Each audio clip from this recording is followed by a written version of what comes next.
Welcome back to the Gather Poets podcast. This is episode 7, and I have a wonderful guest with me today. Welcome, Hannah Levy. Hannah is a poet, the editor at the Rebis, and lots of other wonderful things. How are you feeling, Hannah? Why don't you start us off with a little introduction? Yeah, hi. I'm sitting here in my house in Berkeley, California. And I am feeling all the things today. There's the heaviness of the world in this current moment in June of 2025.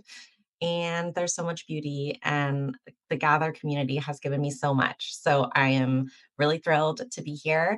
And yeah, like you said, I am a poet. Still feels very strange to name that for myself. But I am published and I am a poet, so it's nice.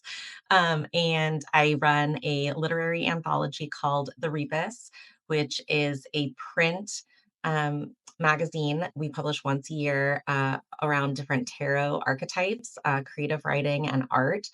And I am a mother to a almost 8-year old and a former marketing and brand expert. I worked for about 15 years in startups here in the Bay Area. Wow, so much and so many things we can talk about. I am super curious to hear about this newfound poet with a capital P, perhaps title. When did you feel like you refound poetry? You said it sort of like reawakened for you. Do you want to tell us the Yeah. story of like how you found poetry, and also at what point like did you feel like okay, I'm a poet?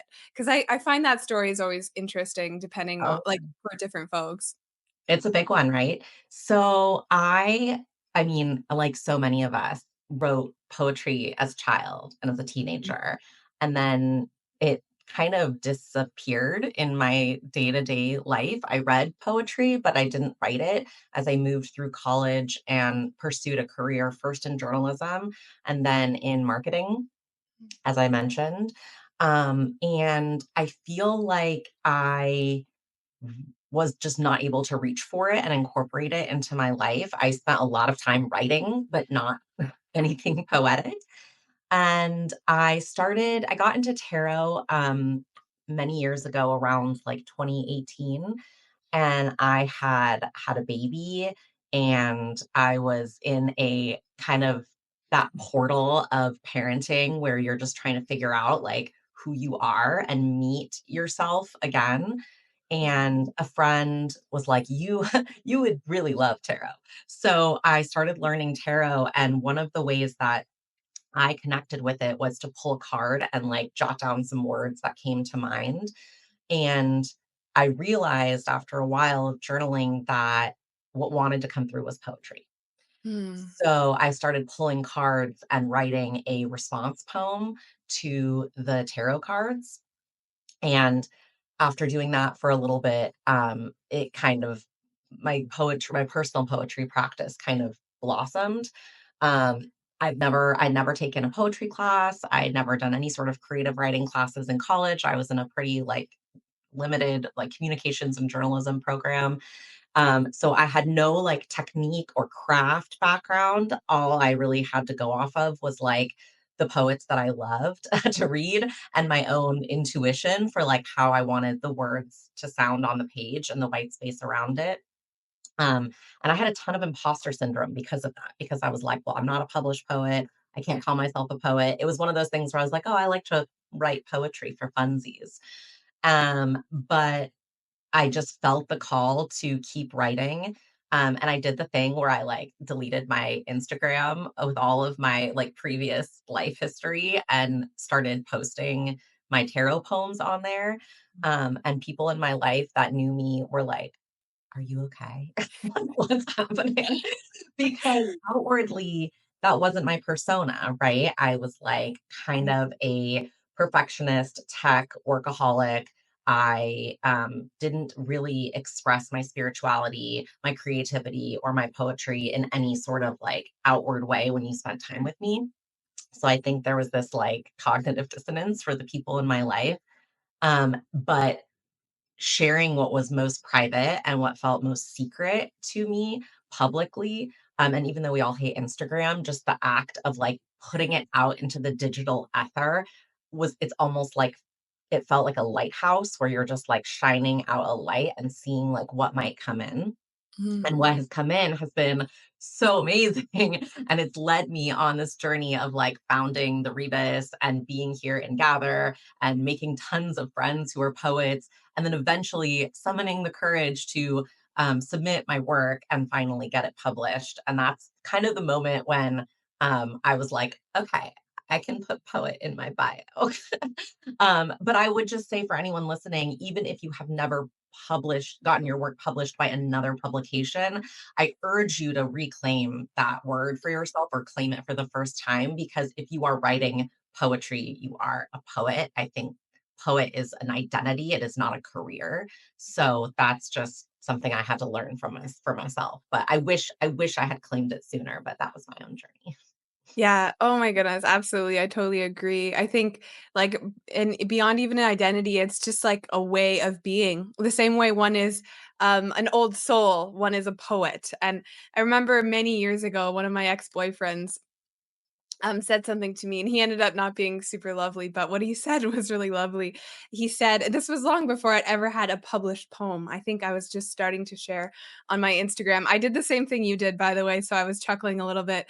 I just deleted all my, like, personal photos and started posting my poems, and everyone was like, "What the hell is going on? You're an accountant.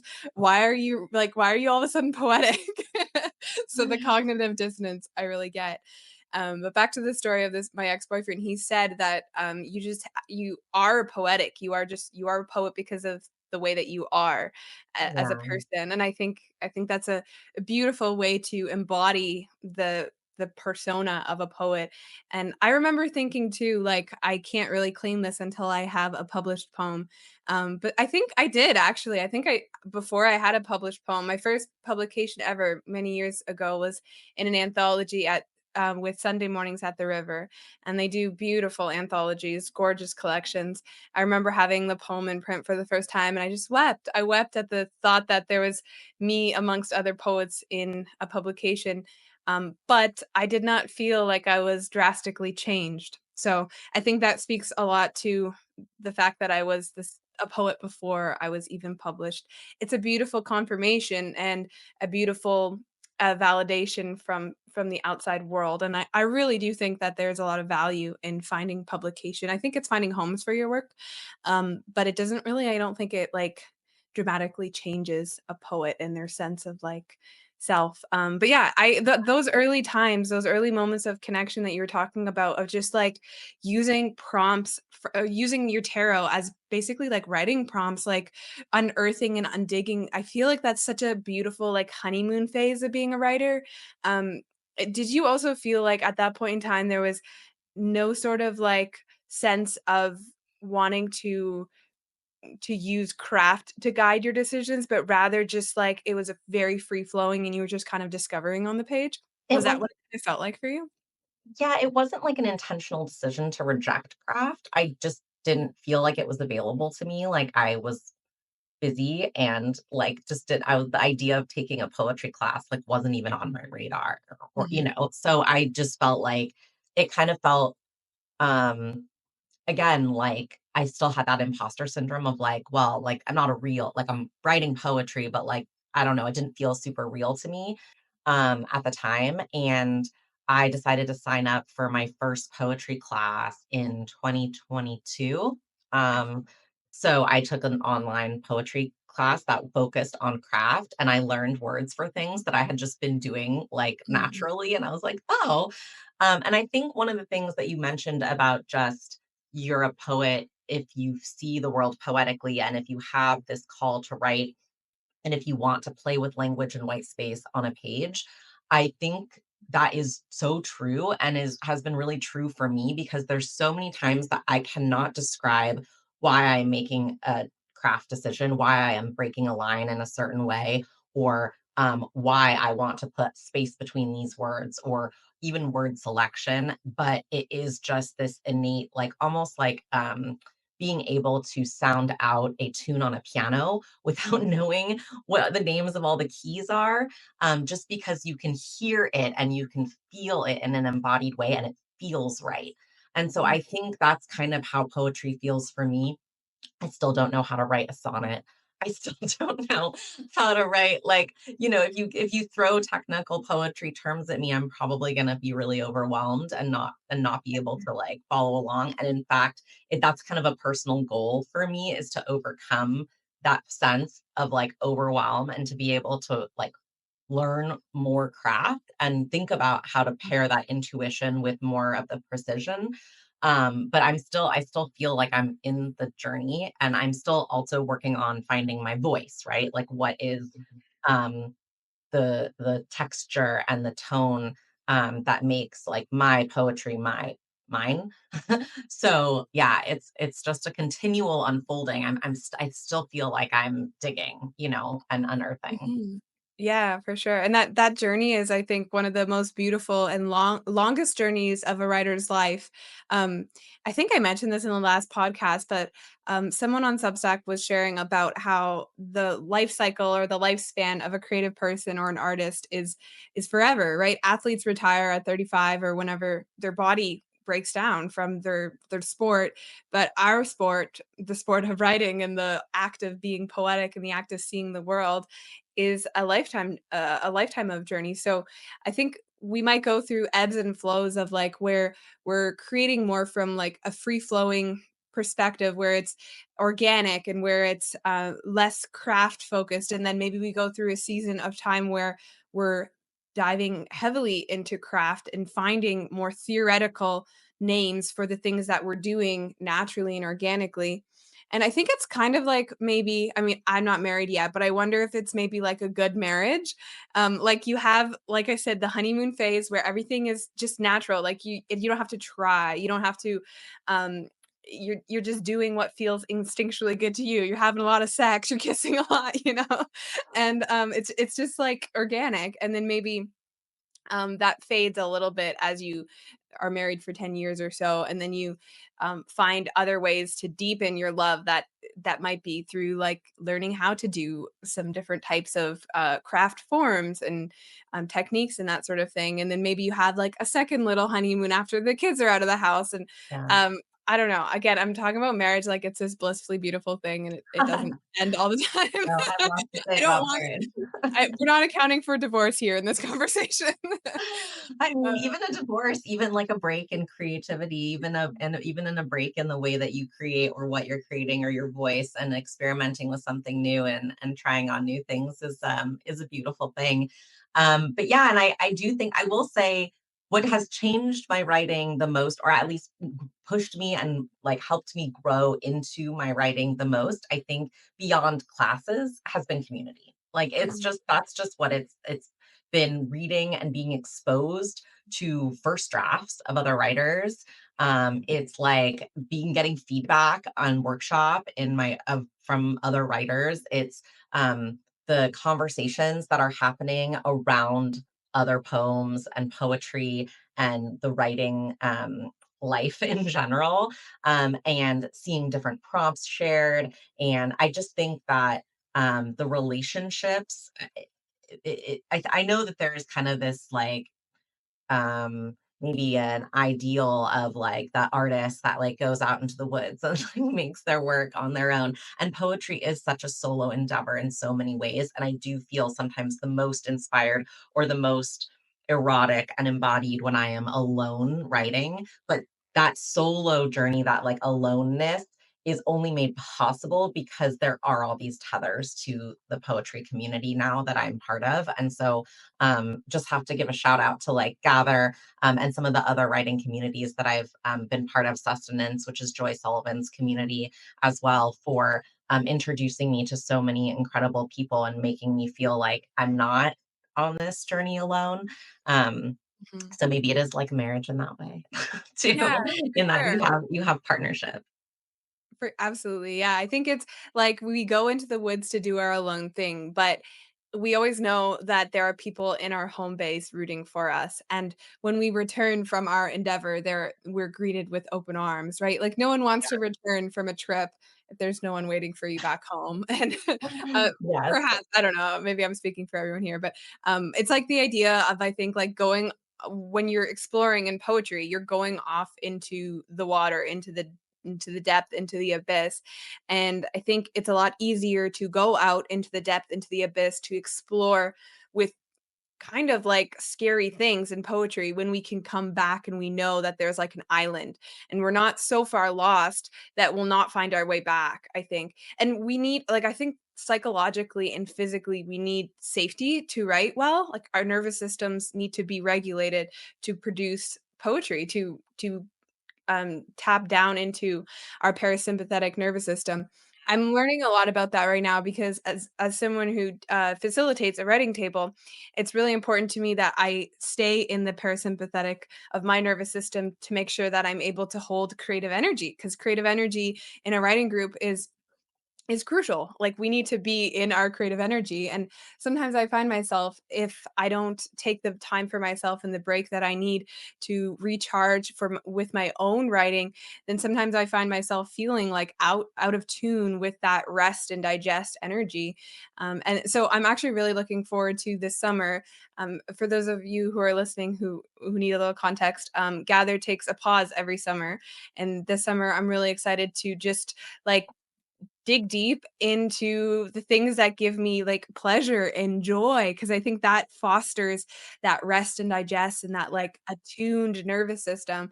And then I get really excited and I want to continue facilitating things. And anyways, this is a bit of a tangent, but I'm curious what your Yeah. thoughts are. No, I mean, I was just talking the other day about the concept of silence, right? Mhm, And there is I went through a period of time, it was like in early 2023, I think. I went off Instagram. I like didn't write poetry. I was very burned out after the first I created the first anthology of the Rebis. mhm, And I did this like huge creative push with tons of different contributors, put out this print publication. I'd never made a print magazine before in my life. So I was like, lots, big uphill, learning curve. And I felt super burned out and felt like I had nothing. No, my cups were all empty and I like couldn't generate anything. mm, And like some people call it writer's block, but I just felt depleted. And I knew that there was more in me, like, to create. I just needed to, like, get really quiet and listen. And mm, so I didn't want outside noise. I did not want other people's words. I did not want community. I didn't want, like, and I took a big break from that. It was like 4 or 5 months yeah. where I just like did a lot of hiking in my free time, horseback riding. I was pulling tarot cards still like engaged in my spiritual practice. I took a watercolor class. I know you're getting into watercolor too, but I like took a class, like I was like, okay, well, if I'm not going to be writing, I'm not going to be working on this magazine, like I need to do something else that's going to kind of spark my creative Mhm, energy. So and there were periods of time during that, like during those weeks where I was like, what if I never write another poem? What if I never make another magazine? What if like that was it? Like that's all I got.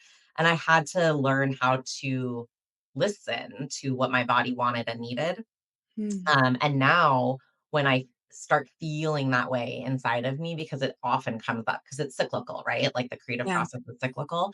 And so when I feel that way, I have more practice in yeah, understanding that like this is just an ebb and mhm, I'm gonna flow again, And so I now am more in tune, but I had to go to the extreme of like, I'm just gonna like tear myself away completely. Um, and now I can do it in more like increments, right? I can just kind of like shut things down for a few days, or I can just decide, I can just recognize like, wow, it's been a month since I've written a poem and it doesn't scare me anymore. But it did used to. Like, I did feel like there were moments where I was just like, "What if I don't have anything else left to say?" And mhm, now I trust myself more, but I think that I needed to go through that period of, like, not trusting and being scared and feeling like, um yeah, feeling like the words were far away in order to know that I could always, like, pull it back. mhm. Weirdly enough for me, or maybe I shouldn't say weirdly enough, it kind of actually makes total sense, but when I learned that I write in accordance to my menstrual cycle, that was a huge thing for me. Like, when I learned that, okay, my luteal phase, I feel like shit, for every other aspect except for writing. Like I do my best writing in my luteal phase when I can't do administrative tasks, when I can't show up really well in my relationships with my friends and my family. Even with Corey, sometimes it's really hard in my luteal phase, just to be a good partner. But I love to be alone and write. And I feel like there's a sense of almost like coming down deep into like a guttural part of my like uterus even that I write from in that period of my cycle. But after I'm done my period, I have this like blooming awakeness that I love my life and I love the world again. But it's not a very productive time for me to write creatively, but it is a great time for me to work on my creative projects. So I try to look at my calendar even and like try to sync my luteal to my writing time and so on and so forth. It's not perfect 100% of the time. Like, and sometimes I'm in my ovulation and I do want to write, and then obviously, listen to your body as it wants to do what it wants to do. But that was like really freeing for me. Like, oh my goodness, I don't actually have to write in this time of my cycle because it's coming. It'll come. Honestly, It's like that trust. rejecting everyone's advice about how to write has is kind of my kind of like what I reject everything. I do not like I've done the artist way and I like take little bits and pieces of it. But I reject the notion of writing every day just to write every day. I reject the notion of like maintaining certain writing hours or hitting a certain word count every day. I pretty much reject anyone's advice that's like it's just it doesn't feel it, I have to know for myself when to write and how to write and what to do. And for me, it's like exactly what you're saying. It is like a gut feeling of like now. And sometimes it's in a very inconvenient moments. And so thank God that we have like smartphones because and like ability to type out things or leave voice memos to ourselves. I think I would love to be Mary Oliver with a pencil and a notepad with me everywhere, but like I just can't write fast enough to capture words with a pen and paper. But there are a lot of times where I am driving and like poetry lines will hit me, or I'll be with my daughter and I have to like figure out like how can I just like quickly capture. It's like a quick capture. And I tuck it away for later. It's not like I sit down and like write the whole poem, right? But it pours out of me. And it's because I am super heavily, just for me personally, I'm influenced by my environment, by lived experiences, by the surge of emotion that comes up. And those things cannot often be called through when I'm just like sitting down at my desk to write. It'll Mhm. be in the moment where I am like on my hands and knees gardening and I'll see like the most beautiful tendril curl of a snap pea like snaking up, the plant snaking up.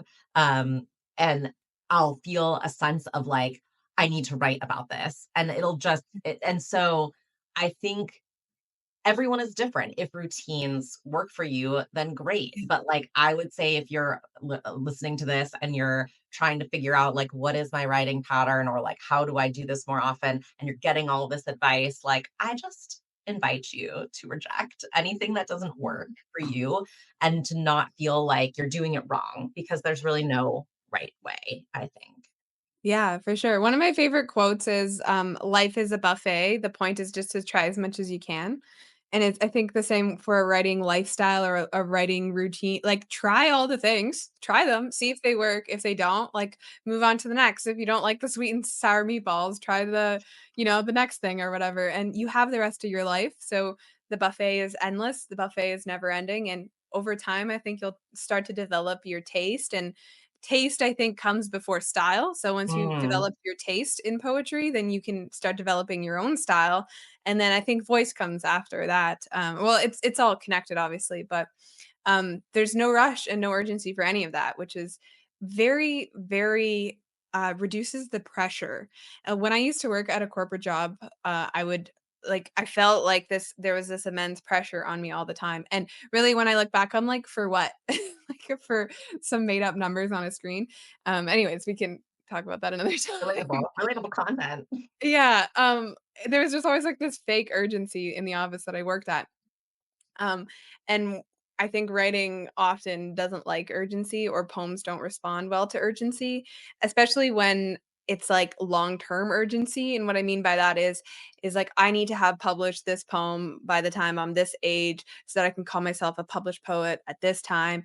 Meanwhile, like there's people who are writing their first poem at age 65, and there are people with book deals at age 16. So like it's all over the place, and one person is as much of a poet at one point as they are at like another time. But I want to go back to your daughter for a second. Right. What does it feel like to write in tandem? I don't know, or maybe I shouldn't assume that it feels like it's writing in tandem with your daughter, but do you ever feel like your writing practice is shared with her? And how does it feel to like write about her and be in Yeah. conversation with like someone that you birthed? I think that's just so miraculous and beautiful, I imagine, and maybe hard as well for you. Yeah, I mean, my daughter Ayla is probably the only poem I ever need, like, in my life, really. Um, so I would say I would not be the writer I am without Mhm. her, without having gone through the experience of, bringing her into this world and mothering her. Um, Parenting cracked my heart open, like, in a way that very few things have. And I think it was a necessary rupture in order to understand like my spiritual connection to the planet and have my purpose. And um, I never thought I would be a parent. I never like had the like fantasy, the childhood fantasy, like little girl fantasy of being a mom. I actually, told my, now husband, like, I don't know, maybe I don't want kids. Um, it didn't feel necessary for me. It didn't feel like, oh, it didn't feel eventual for me or like inevitable that I would have a child. I thought I would have a very full, I still feel like if I never had a child, my world would be very full. I would figure out how to fill it, because I am a seeker and I love to experience life in many ways. But I it ended up being that I decided I wanted to have a child, and it was definitely like walking through a door. And Mhm. so it's very and like my writing and parenting are very intertwined because um I get to have this front row seat to this brand new human experiencing Earth and humanness for the first time. And what else is poetry than like truly experiencing the range of our own humanity and our relationship to ourselves, each other, and the earth? And so seeing it happen and in real time, seeing, a 1 year old, 2 year old, 3 year old, like try to understand themselves, try to understand the planet that they arrived into, Yeah. has sparked a lot for me. I write about her a ton. I have a lot of curiosity about how she'll feel about that as she gets older. She's now 7, almost 8, and Mhm. she knows that I write poetry about her. She knows that I've written essays about her. I have read her, um, poems and things that I've written about her, and she's a double Leo, so I think she loves the idea, at least at this age, she's like she asked me once after I read a poem about her, she was like, "Are you gonna write a book about me?" I was like, She's like, "Would "You you better." write a book about you?" And she was like, "Yeah, and then you're gonna dedicate it to me?" And I was like, "Well, if I wrote a book about you, it would be dedicated to you." And she was like, "And then could I go on a book tour with you?" And I just was like, "Okay." She thinks she's gonna, like, get famous because I'm gonna write her a poem, and I had to explain, like, "Mommy's not famous." Um, I think so anyway, but I do think I know other parents who are writers and poets, and there is tension around, like, exposure of our Mhm. child's inner world to the general public. But but I can't not, right? Like, I For can't sure. not write about these experiences, and I would like to think that it is my truth too, Mhm. being her parent, and so yeah, that's a long answer to your question, but I do feel so inspired, and I don't know, I mean, parenting is hard. It's, like, Mhm. relentless, and how to explain our very, very broken, violent world to a Mhm. child, um, It's like the Maggie Smith poem, like, "We could make this place beautiful," right? So I think, yeah, I just think I don't know how there's no none of my writing without her. Even though my writing that's not about her, there's vibes. No, it's The yeah. vibes are there. Oh my goodness. It sounds like almost when one becomes a parent, they get to experience the noticing that Mary Oliver talks about, like secondhand through their child. And not only are you noticing the world around you, but you're noticing your child notice the world around you. And it's almost like a deeper kind of like layered truth then because the both of you are in relationship with each other, but then your child is in relationship with this big brand new world that they've never known, and it's a different world than you knew when you were growing up, and I think there's just so much, like, potential there in those layers to Yeah. write and unpack and think and talk and, like yeah, I think everyone Yeah. that I've talked to so far on the podcast that's a mom has talked about depth and the idea that the life perhaps becomes harder as a parent, but becomes deeper, and it becomes like, there are different facets, and there are so many doors, like, you're talking about that opening that door, like, so many doors that can be opened and are opened that one might not perhaps experience without, and maybe you would experience Yeah. them through different ways in life There as are well. other doors. There are Yeah, doors for to other sure. worlds. As Stephen King says in the Dark Tower series, there are doors to other worlds everywhere. But we I that was just the one that was just one of them that I walked through. Um, but I do think what you're saying is true in that I think sometimes writers feel like, oh, they need to like, inspiration, right? To like, and this experience of like, oh, like touching awe, right? Like so much of what we want is to inspire awe or to touch awe or to feel ecstasy and like these big feelings. And I get to experience awe every day with my daughter, even in the most mundane things. The Mm. awe is there constantly. And I think that it's like, I don't know. I mean, you could go out and do mushrooms to do the same thing, to achieve the same thing, which I've done, but it's like having, like, a little blissed out druggie, like, oh, just tethered to you as you're walking to school every day, and it's like, "Oh my god, look at this, look at this, look at this." So, I don't know, it depends on your child, I guess, but Ayla is, she loves this world.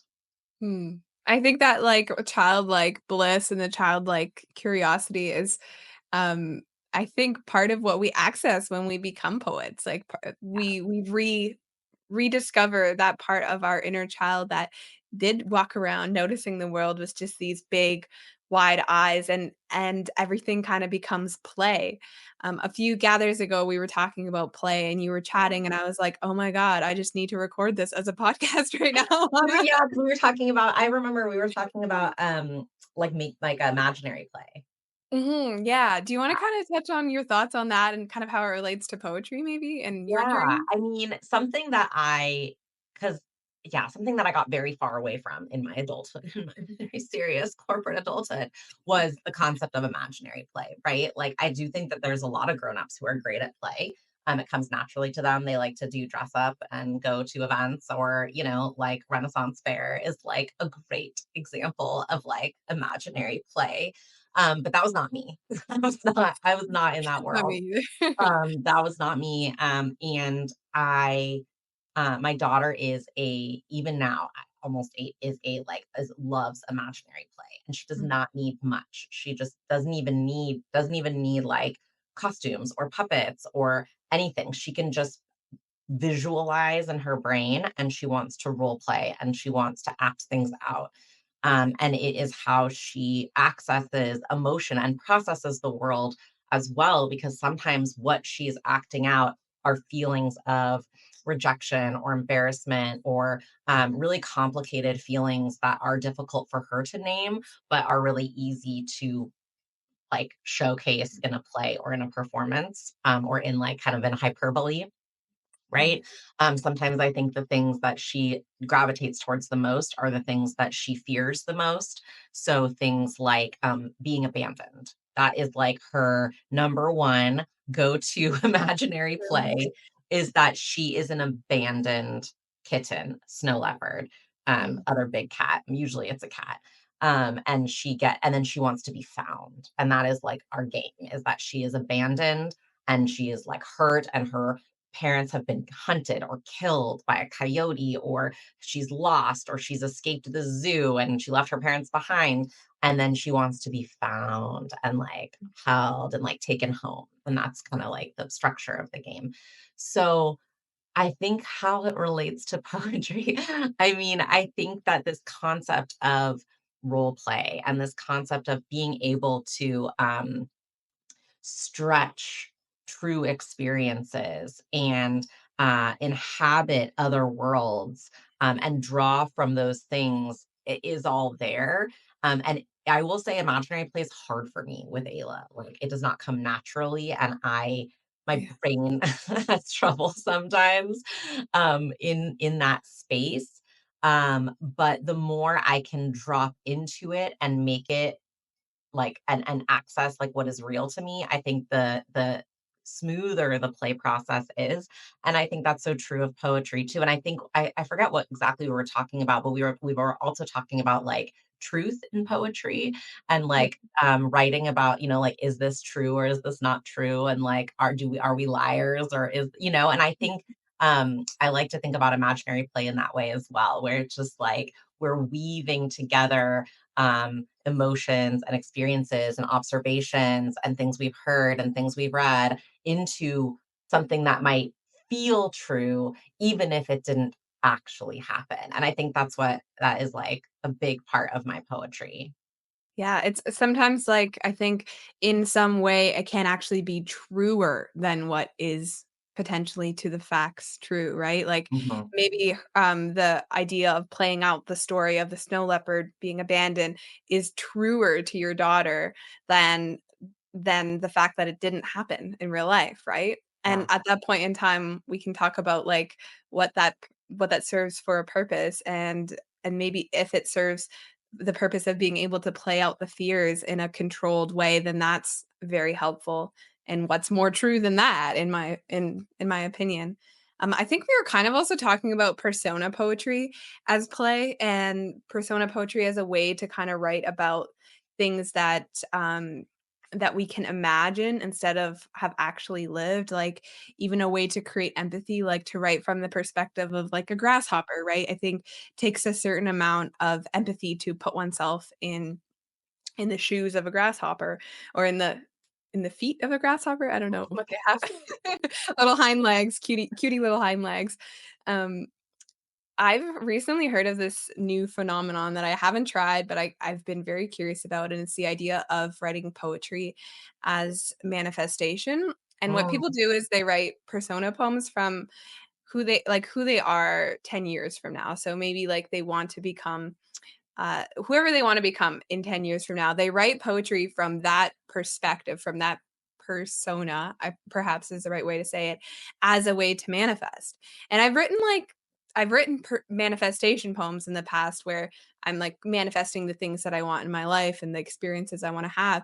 But I don't think I've ever written from perhaps my future self. And I can't mm, stop thinking about this idea. And I wonder if there's a lot of power in even using embodiment and imaginary play and role play. Like we're role playing who we want to become in the yeah. future within a poem. I don't know. Have you heard of that, or what do you think about that? I haven't, but I do love it. I feel like I write so much about the past, right? Like I'm Mhm. processing, so many of my poems are processing the past in the now. I just wrote a poem earlier this week about an experience I had in 2021 that like I haven't been able to process, but something that was really emotional, that I experienced, and trying to find a way to write into it. And it took me all this time, took me many years to get to a place where I felt like a readiness to write into that experience.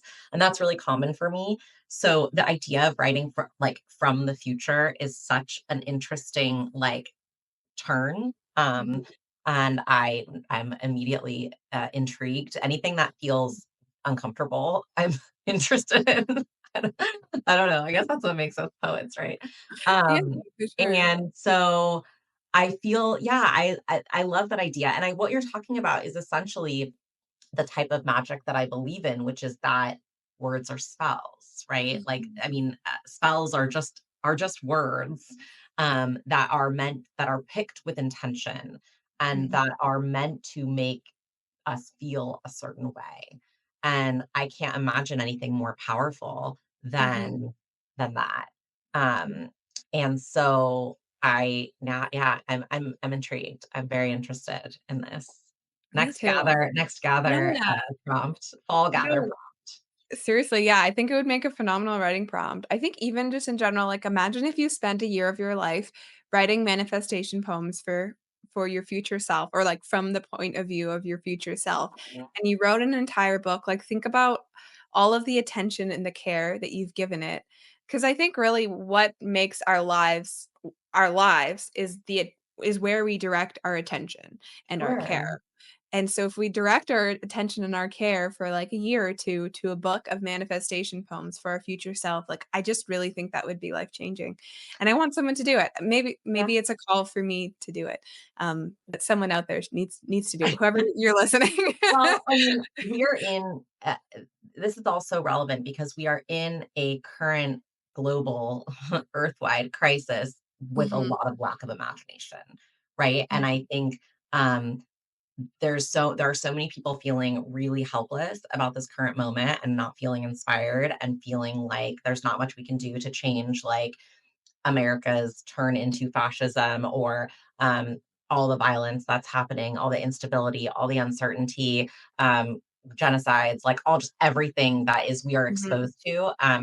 And I think what we need is imagination, and what we need is to be able to imagine different futures, and that really starts with ourselves, right? Like you can't like we can't individually each of us tackle empire, but what we can do, like you said, is we can imagine new possibilities. And if we can write into those possibilities, maybe we can carve paths into them that can actually be like walked down. So I really love mm. Yeah, it's like scaffolding, right?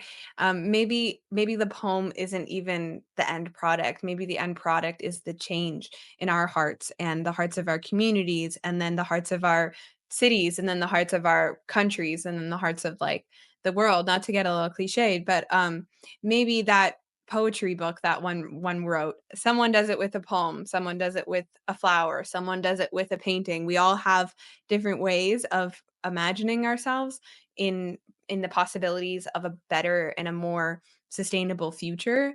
And maybe the poems were like that scaffolding, right? As people create buildings, the scaffolding eventually comes down. And I'm not saying that the poem isn't a beautiful thing, but I think it can be the scaffolding that we need to get to the thing that we want to build together as people. And that. like, how beautiful is that? Oh, yeah, amazing. Yeah. Oh, anyways, Hannah, I have one final question for you Sure. that is a bit of a fun one that I tend to kind of save for the end slash sometimes middle of a podcast. I pretend like I have a structure here. I really don't. Okay. um, I'm curious what you think about, or what you would imagine to be the most important poem that you've ever written in your life or that you will ever write in your life. And I know you've mentioned your daughter is basically the poem that you need Yeah. forever. Do you think there will be a poem that you write or a poem that you have written that will stay with you forever or that you wish could stay with you forever? Wow. It's a big one. Mhm. I don't think I think I mean, okay, cop out answer, but I think every poem becomes like part of is part of me, becomes part of me, and is like kind of also at the same time, paradoxically goes back into the compost heap and becomes like the soil for the next version of the poem. Um, I am certain, the thing that feels most certain to me is that I'm in all of the work that I'm doing, I'm writing one complete body. And it Mm. is like, I think what I am writing, the most important poem is like writing into like my own becoming. we're gonna get a little this might people listening might be like, "Oh, this is an annoying answer." But No. I think I don't know, I've been thinking a lot about voice. I've been thinking a lot about how Um, every time I write, I feel like it's like a shedding of something else, Mhm, I move something through me, and then I mhm. am changed by that. And so I think who I'm going to be, just by the nature of growth and personal growth in 10 years from now is going to be completely different. And my writing might be completely different. And so I just see everything that I write as a single body that I am experiencing. um, and I don't know, I there are a lot of poems that I've written where I don't know where they came from. Like, Yeah. they kind of, like, poured out of me, and I am not sure, um I don't know, I didn't know that that was inside of me, and those are the poems that I think are the most important, and there have been a few of those, just a handful of those for me, Mhm. in which something came out of me, and I'm not sure it's like, "Oh, that's the poem that's gonna go viral," or like, "That's the poem that's gonna get me a book deal," like, I'm sure those are very important poems too, and, like, those are the poems that are, like, there's a stickiness there for somebody, or like almost like it's like getting a tattoo or it's like a marker of a time in your life where you're like, this, I accessed a certain thing inside of me that like resonated. But I think the most important poems are the ones that are really scary to write. And that when you look at them, you're Mhm. like, oh my God, like, what is this? Because Mhm. that curiosity that happens, that relationship that you have with the work, where there is tension or friction, or maybe you're a little bit like, "Ugh, I don't want to look at it." Yeah. That's, I think, that is an invitation to like, to go deeper into it. So, Mhm. yeah, there have been a couple of those poems for me, but I I would like to keep writing those kinds of poems, and those I think I would like to get to a poem that feels like the scariest. I Yeah. don't know if I've achieved that yet, but yeah. Yeah. No, not a cop out answer at all. Like, it kinda sounds to me like poems move through you one at a time, and what causes a shift from one poem will then impact the next poem, and it's sort of like Mhm. every poem changes you while it's within you and it's coming Yeah. out of you. I love that idea. I like the idea too of a poem scaring you. One of my not famous, favorite. I'm like not trying to brag here. One of my Manifestation. That's manifestation. yeah, one of my favorite poems that I've ever written is also the scariest poem I've ever written, and it's called "My Father, a Horse Whisperer." I And love that poem. it's a really beautiful poem, but it's, like, for many I wrote it years ago. Actually, maybe not years ago, maybe, like, a year and a half ago, maybe 2 years.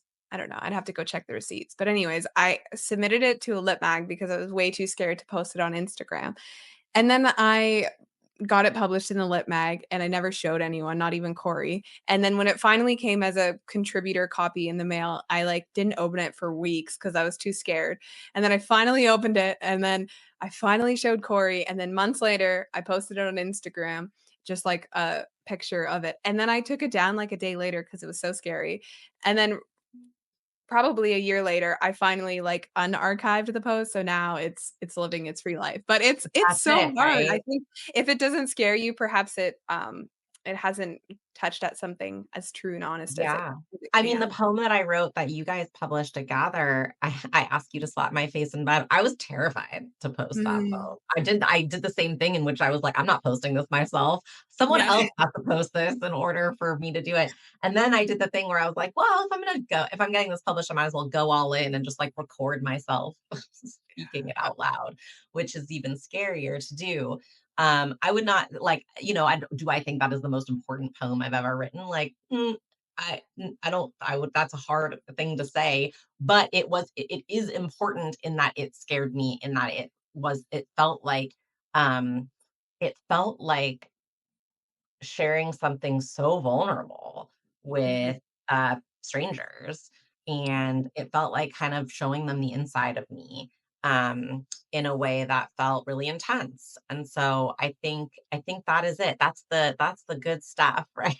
Like the scary thing. I wrote I saw this the other day. It was like someone shared this. I don't know who it's attributed to, but it's like if your art doesn't scare you, like your art should scare you a little bit. Like what are we even doing here if your art doesn't scare you? Yeah.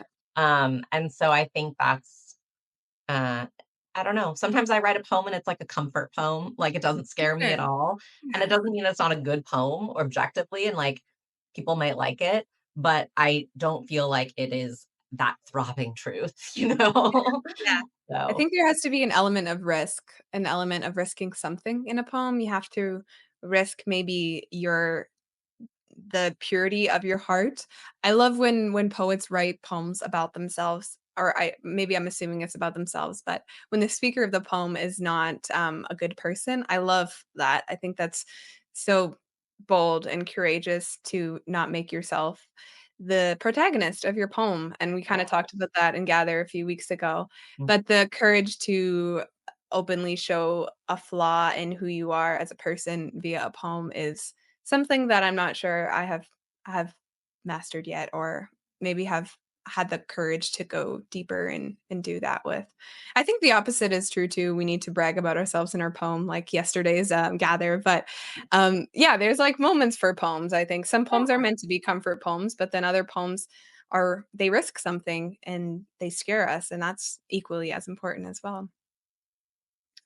It has been so lovely chatting with you, Hannah. Thank you so much for joining this beautiful podcast that I'm still winging, and I'm gonna try to get an intro. So if anyone has any ideas and you want to send me like ideas for what the Gather Poets podcast intro should be, you Ooh. can always message me. I don't know what I'm doing, but I'm just winging it, and it's been a lot of fun. And this was no exception, Hannah. Is there somewhere that folks can connect with you best online if they're looking to read more of your work and just Yeah. maybe connect? I would say, Substack is probably the best way. I'm Hannah Eve, HANNAHEVE, .substack.com. That's where like most of my I publish most of my work. I mean, Instagram, I'm on Blue Sky. I don't know, people are on there. But yeah, I would love to hear from listeners. And I am perpetually online, unfortunately. So hit me up.